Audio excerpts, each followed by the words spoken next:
Significant achievement কি এটা BNP নিজেই কইতে পারে নাই। কারণ হইতেছে তারা ডিপ্লোম্যাটিক ভাষাকে সম্ভবত ডিকোড করতে শেখে নাই। আমি যৌথ ঘোষণা থেকে দেখাই দিছি ডিকোড করিয়া লাস্ট ভিডিওতে যে কোনটা সিগনিফিকেন্ট অ্যাচিভমেন্ট। আমি ফেসবুকেও লিখেছি কোনটা সিগনিফিকেন্ট অ্যাচিভমেন্ট। এখন ধরেন আমি যদি নাই জানি যে আমার শক্তিটা কি, তাইলে আমার সেই শক্তি থাকলে আমি ব্যবহার করতে পারবো না।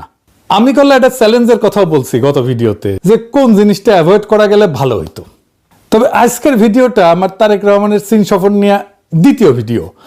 আরো কিছু ভিডিও করতে হবে, কারণ চীনের সাথে সম্পর্কটাকে আমাদেরকে খুব গভীরভাবে বুঝে দেখতে হবে, জানতে হবে এর মধ্যে প্রবলেমগুলো কি, সম্ভাবনাগুলো কি।